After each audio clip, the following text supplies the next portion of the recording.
दोस्तों नमस्कार। दोस्तों आज जब हम वीडियो करने के लिए जा रहे हैं वो पार्ट 3 है, 2 पॉइंट बी की एक्सरसाइज है। इसके अंदर हम 10, 11, 12 और 13, 14 5 क्वेश्चन अटेम्प्ट करेंगे। ये स्टेटमेंट आपकी बुक में दी हुई है, 9th स्टैंडर्ड की है, आईसीएसई बोर्ड की है। इसको बड़े अच्छे ढंग से देखिए। इसमें कुछ डिफरेंट क्वेश्चन आए हैं। उन डिफरेंट क्वेश्चन के अंदर सीआई कैसे निकालते हैं, एसआई कैसे निकालते हैं, अमाउंट कैसे निकालते हैं। ये टोटल जो कंसेप्ट है कंपाउंड इंटरेस्ट का कंसेप्ट है। हम जो 10th क्वेश्चन है उसके अंदर क्या दे रखा है, आपको सिंपल इंटरेस्ट दे रखा है 900 रुपये और आपको टाइम दे रखा है 1 ईयर और रेट ऑफ इंटरेस्ट दे रखा है 12%। आपको पहले सिंपल इंटरेस्ट के माध्यम से जो फॉर्मूला है आपने वो फॉर्मूला लिखना है। लिखने के बाद आपने क्या करना है, यहाँ से पी फाइंड आउट करना है। तो आपने यहाँ पर वैल्यू पुट कर दी 900, वो वैल्यू पुट कर दी। पी ऐसे कैसे रखा, पी ऐसे कैसे रखा, आर की वैल्यू टी की वैल्यू पुट कर दी, ठीक है, बाय में 100। अब ये इधर जाके क्या होगा, मल्टीप्लाई हो जाएगा और ये नीचे इसके डिवाइड हो जाएगा। यानी कि पी की वैल्यू क्या आ गई आपकी 7500 रुपीज आ गई। अब ये हाफ ईयरली काउंट करना है, इस बात को याद रख लेना। रेट ऑफ इंटरेस्ट क्या दे रखा है 12% और टी टाइम दे रखा है 1 ईयर। हाफ ईयरली काउंट करना है तो इसका 6% हो जाएगा, इसके 2 हाफ ईयर बन जाएंगे। तो अमाउंट का जो फॉर्मूला होता है हमारे पास, ये फॉर्मूला होता है अमाउंट का, A is equal to P into 1 plus में आर बाय में 2 बाय में 100 इंटू में एन। क्योंकि रेट ऑफ इंटरेस्ट का भी हाफ करना है ना, तो यहाँ 6 आ जाएगा हमारा रेट ऑफ इंटरेस्ट। यानी कि 6 आ गया, 100 आ गया। यानी कि 1 ईयर को 2 हाफ ईयर में कन्वर्ट करना है, क्योंकि हाफ ईयरली कंपाउंड करना है, तो 2 हो गया। तो इसको जैसे ही हम सोल्व करेंगे, जैसे 2 3 जा 250, तो 50 इसको अंदर वाले को सोल्व करेंगे तो 53 बाई में 50 आएगा। और पावर 2 है तो 2 टाइम्स मल्टीप्लाई कर देंगे। और हम इसको सोल्व करेंगे 10 से 10, ये 20 कट गई। अब 5 15 हो गया, 5 3 जा हो गया, और इनकी तीनों की आपस में मल्टीप्लाई करेंगे तो हमारे पास 8427 रुपीज आपके पास अमाउंट आ जाएगा। इस अमाउंट में से आप क्या घटाओगे, जो प्रिंसिपल लिया था हमने 7500, उसको माइनस कर दोगे तो हमारे पास कंपाउंड इंटरेस्ट हमारे पास 927 रुपये आ जाएगा। ये आपका 10th क्वेश्चन है। आपके पास 11th जो क्वेश्चन दे रखा है उसके अंदर क्या दे रखा है कि आपको एक अमाउंट दे रखा है, यहाँ पे प्रिंसिपल नहीं दे रखा, अब अमाउंट दे दिया है, अमाउंट दे दिया है, टाइम दे दिया है, रेट ऑफ इंटरेस्ट दे दिया है। अब अमाउंट का आपके पास फॉर्मूला क्या होता है, ए इज इक्वल टू, यहाँ पे आपका पी आना था, ए पी इंटू में 1 प्लस में आर बाई में 100 इंटू में एन। दिस इंप्लाइज, इसकी जगह अमाउंट की जगह अमाउंट की वैल्यू पुट कर दो, यानी कि 18,150 पुट कर दी। फिर जो टी की वैल्यू है वो टी की वैल्यू पुट कर दो टाइम, और जो रेट की वैल्यू है वो रेट यहाँ पे पुट कर दो। और पी हमारे पास नहीं है, पी को फाइंड आउट करना है, पी को ऐसे कैसे रखो। अब सबसे पहले आप 10 से 10 कट करोगे तो ये अंदर वाली वैल्यू 11/10 आ जाएगी, यानी कि 11/10 लिख दी और इसका स्केल लिख दिया और उधर अमाउंट लिख दिया और ये साथ में पी लिख दिया। हमारे पास ये आ गया। इसके इस स्टेप के बाद हमारे पास ये स्टेप आ गया। अब ये क्या करना है, 11/10 यानी कि 11/10 2 टाइम्स है, ये उधर जाके क्या हो जाएगा, रेसिप्रोकल हो जाएगा, उस साइड जाके रेसिप्रोकल हो जाएगा। और ये रेसिप्रोकल 10/11 10/11 और ये पी। अब जब आप इसको सोल्व करोगे, इसकी स्टेटमेंट को सोल्व करोगे, तो आपका जो पी अमाउंट होगा वो 15,000 आ जाएगा। आप इसको with the help of calculation आप इसको सोल्व कर लेना। तो 11वें क्वेश्चन का आंसर आपके पास, जो प्रिंसिपल हमने फाइंड आउट करना था, वो हमारे पास 15,000 आ गया। जो अगला क्वेश्चन है 12th क्वेश्चन के अंदर भी सेम वही क्वेश्चन दे रखा है जैसे ये दे रखा है। अमाउंट आपको दे रखा है 93,170 और टाइम दे रखा है 3 ईयर और रेट ऑफ इंटरेस्ट दे रखा है 10%। और आपको इसमें भी क्या फाइंड आउट करना है, प्रिंसिपल फाइंड आउट करना है, वो प्रिंसिपल फाइंड आउट करना है। फर्स्ट ऑफ ऑल आपको पता है कि प्रिंसिपल का अमाउंट का फॉर्मूला क्या होता है, आपने ये अमाउंट का फॉर्मूला लिख लिया। तो amount is equal to P into 1 plus में आर बाय में 100 इंटू में एन।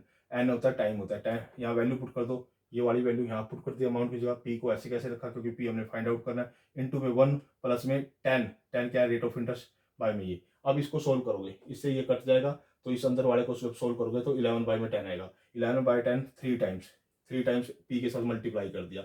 ये इधर लेके जाओगे तो रेसिप्रोकल हो जाएंगे, उल्टी वैल्यू हो जाएंगी। तो 10 ऊपर आ जाएगा और नीचे 11 आ जाएगा। जैसे ही आप इनको आपस में कट करोगे, तो आपके पास 70,000 इसका प्रिंसिपल आ जाएगा। यानी कि इसमें भी अमाउंट दे रखा था, इसमें भी अमाउंट दे रखा था, विद द हेल्प ऑफ इनके साथ हमने क्या निकालना है, प्रिंसिपल फाइंड आउट करना है। अब 13 क्वेश्चन के अंदर क्या दे रखा है, 13 क्वेश्चन के अंदर आपको कंपाउंड इंटरेस्ट दे रखा है। कंपाउंड इंटरेस्ट दे रखा है सीधा कि 7488 रुपये कंपाउंड इंटरेस्ट दे रखा है, आपको टाइम 2 ईयर दे रखा है और रेट 8% दे रखा है। आपको सबसे पहले आपको कंपाउंड इंटरेस्ट का फॉर्मूला आपको बता दो। ये कंपाउंड इंटरेस्ट का आप फॉर्मूला नोट कर लेना। इस कंपाउंड इंटरेस्ट का ये आपका फॉर्मूला है कि पी इंटू में 1 प्लस में आर बाई में 100 इंटू में एन। पहले आपने इस ब्रैकेट को सोल्व करना है, एन यानी कि इतने को सोल्व करना है। जो इसकी वैल्यू आए उसको फिर 1 में से माइनस करना है, जो ये वैल्यू आ जाए फिर उसको पी के साथ मल्टीप्लाई करना है। इस बात को याद रखना। तो यानी कि मैंने वैल्यू पुट की 8 टाइम 2 ईयर 1 और ये। अब इसको सोल्व करोगे तो इस दोनों को सोल्व करोगे तो इसकी वैल्यू वो आ जाएगी 27/25, यानी 27/25। इसकी पावर 2 है तो 2 टाइम्स मैंने इसको मल्टीप्लाई कर दिया, माइनस में 1 ऐसे कैसे लेके चलो। अब इनको जब मल्टीप्लाई किया और इसको मल्टीप्लाई किया, ऊपर वाले को 27 को मल्टीप्लाई किया तो 729 आता है, 25 को मल्टीप्लाई किया 625 आता है, माइनस में 1 ऐसे कैसे रखो। इसको एलसीएम लेके सोल्व करोगे तो आपकी वैल्यू 104/625 आ जाएगी। ये साथ में सीआई लेके चलो साथ में। अब ये उधर जाके क्या हो जाएगी, रेसिप्रोकल वैल्यू हो जाएंगी। 104 नीचे आ जाएगा, 625 ऊपर चला जाएगा। जैसे ही आप इसको कट करोगे इसके साथ तो 72 आ जाएगा। 72 को आप इससे मल्टीप्लाई करोगे तो आपके पास 45,000 आ जाएगा। यानी कि आपको इसकी हेल्प से आप प्रिंसिपल निकाल सकते हो। यानी कि मेन जो फॉर्मूला है, रिवाइंड करके इसको लिख लेना, सी आई का मेन फॉर्मूला कंपाउंड इंटरेस्ट निकालने का ये इसका फॉर्मूला है कि पी इंटू में इंटू 1 प्लस में आर बाय में 100 इंटू में एन और माइनस में 1। पहले इसको सोल्व करना होता है, याद रख लो, पहले इसको सोल्व करना होता है। इसको सोल्व करने के बाद 1 में से माइनस करना होता है, फिर जो वैल्यू है उसको पी के साथ मल्टीप्लाई करना होता है और इधर जाके वो रेसिप्रोकल हो जाएगी। इसके बाद हमारे पास क्या है, अगला क्वेश्चन 14 क्वेश्चन के अंदर ये कहता है कि आपका सिंपल इंटरेस्ट और कंपाउंड इंटरेस्ट का जो डिफरेंस दे रखा है वो 216 दे रखा है। यानी कि इस क्वेश्चन की स्टेटमेंट है कि क्वेश्चन की स्टेटमेंट ये कहती है कि सिंपल इंटरेस्ट और कंपाउंड इंटरेस्ट का, यानी कंपाउंड इंटरेस्ट का और सिंपल इंटरेस्ट का जो डिफरेंस दे रखा है वो 216 दे रखा है। यानी कि सिंपल इंटरेस्ट पहले निकालो। सिंपल इंटरेस्ट का फॉर्मूला क्या होता है, पी इंटू आर इंटू में टी बाई में 100, टाइम दे रखा है 2 ईयर, रेट ऑफ इंटरेस्ट दे रखा है 12। तो मैंने सिंपल इंटरेस्ट का फॉर्मूला पहले फर्स्ट लगाया तो सिंपल इंटरेस्ट मेरे पास ही आ गया कैलकुलेशन करके, पी इंटू में आर इंटू में टी बाई में 100। तो मैंने यहाँ वैल्यू पुट की, जो मेरे पास वैल्यू थी मैंने वैल्यू पुट की। वैल्यू पुट करने के बाद मेरे पास जो एस आई आ गया सिंपल इंटरेस्ट वो आ गया 24p बाई में 100। ये मेरे पास जैसे ही वैल्यू आई इसी इस तरह से मैंने कंपाउंड इंटरेस्ट निकाल लिया। जो कि फॉर्मूला ऊपर था कंपाउंड इंटरेस्ट का वो भी मैंने यहाँ लगा लिया। कंपाउंड इंटरेस्ट का फॉर्मूला होता है पी इंटू में 1 प्लस में आर बाई में 100 इसकी पावर टी माइनस में 1। पहले आपने इसको सोल्व करना है वैल्यू पुट करके, ए इसको इतने पार्ट को सोल्व करना है, यानी कि 1 यहाँ आर की जगह 12 बाई में 100 इसकी 2। अब जैसे आप इसको सोल्व करोगे 112 हो जाएगा। ये इसको एलसीएम लेके सोल्व किया, 112/100 2 टाइम्स है 112/100 माइनस में 1। अब 112 और 112 की जब आप मल्टीप्लीकेशन करोगे तो आपके पास जो वैल्यू आएगी उस वैल्यू को बाय में ये करके 10,000 हो जाएगा ये आपका। ठीक है, इसको सोल्व करके जो वैल्यू आएगी आपके पास उसमें से 1 को माइनस करोगे तो आपके पास ये वाली वैल्यू आ जाएगी, ये वाली वैल्यू आ जाएगी। यानी कि आप मेरी बात सुनो कि इसको जब आप सोल्व करोगे, इसको सोल्व करोगे क्या करना है आपको, 112 को 112 से गुणा करना है, बटे में ये करना है। ये करने के बाद इसको एलसीएम से सोल्व करना है। जब एलसीएम से सोल्व करोगे तो आपके पास ये वैल्यू कंडक्ट होके आ जाएगी। वो वैल्यू कंडक्ट होके जैसे ये आएगी तो यानी कि अब आपको क्या निकालना है, उसमें क्वेश्चन की स्टेटमेंट देखो क्या दे रखा है, सी आई यानी कि सी आई माइनस में एस आई, दोनों का डिफरेंस क्या दे रखा है 216। ये मेन फंक्शन दे रखा है जो उसने पुट कर रखा है, ये पूछ रखा है, इसकी वैल्यू निकालनी है। अब कंपाउंड इंटरेस्ट की जो वैल्यू है आपकी ये आ गई और सिंपल इंटरेस्ट की वैल्यू ये आ गई और उसका जो डिफरेंस दे रखा है वो 216 दे रखा है। यानी कि मैंने इसको यहाँ रखा और इसको मैंने यहाँ रखा और 216 को यहाँ रखा और मैंने इनका एलसीएम लिया। एलसीएम लेने के बाद मेरे पास ये वैल्यू आई, इससे ये कट गया, 2444p आ गया, इसको 2400p आ गया, इसमें से इसको माइनस किया तो मेरे पास 144p आता है।